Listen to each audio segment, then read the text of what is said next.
ഒരു നാമമുണ്ട്, മനുഷ്യജീവിതത്തെ മാറ്റിമറിക്കുന്ന നമുക്ക് സുപരിചിതമായ ഒരു നാമം, യേശുവിന്റെ നാമം. ബൈബിൾ പറയുന്നു, യേശുവിന്റെ നാമത്തിങ്കൽ സ്വർലോകരുടെയും ഭൂലോകരുടെയും അധോലോകരുടെയും മുഴങ്കാലൊക്കെയും മടങ്ങും. എന്തുകൊണ്ട്? കാരണം യേശു എന്ന നാമം വിളിക്കുമ്പോൾ ഭയത്തിനു മീതെ വിജയം വെളിപ്പെടുവാൻ കാരണമായി തീരും. അസാധ്യങ്ങൾ സാധ്യമാകുവാൻ കാരണമായി തീരും.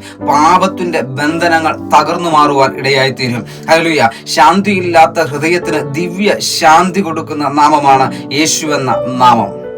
എത്ര വലിയ പ്രതിസന്ധിയും നിന്റെ മുൻപിൽ വന്ന് നിന്നുകൊള്ളട്ടെ, ഈ പ്രതിസന്ധിയെ കണ്ട് നീ ഭാരപ്പെടേണ്ടതില്ല. ഈ പ്രതിസന്ധിയുടെ മുൻപിൽ യേശുവിന്റെ നാമത്തിൽ നിന്ന് നീ വിശ്വാസത്തോടെ ഒന്ന് പ്രഖ്യാപിക്കട്ടെ.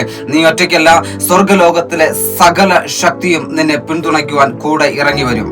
പൗലോസും ശീലാസും കാരാഗൃഹത്തിൽ കിടന്നുകൊണ്ട് കർത്താവിനെ പാടി ആരാധിച്ചതുപോലെ ഇന്ന് എന്നെ കേൾക്കുന്ന ദൈവവേദനെ, നിന്റെ ജീവിതത്തിന്റെ ഇരുട്ടിന്റെ തടവറയിൽ കിടന്നുകൊണ്ട് ഈ കർത്താവിന്റെ നാമത്തെ നീ ഉച്ചത്തിൽ പ്രഖ്യാപിക്കുവാൻ മനസ്സുണ്ടെങ്കിൽ, ഹല്ലേലൂയ, ഈ കാരാഗൃഹത്തിന്റെ വാതിലുകൾ സ്വർഗം നിനക്ക് വേണ്ടി തുറന്നു തരുന്ന അത്ഭുതങ്ങൾ ഇന്നും സംഭവിക്കും.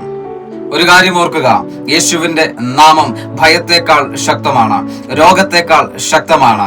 ഹല്ലേലൂയ. സകല ശത്രുവിന്റെ ബലത്തെക്കാളും ശക്തമാണ്. ഈ സമയം ഒന്ന് പറയാൻ കഴിയുമോ? എന്റെ ജീവിതം യേശുവിന്റെ നാമത്തിൽ ശക്തമാണ്.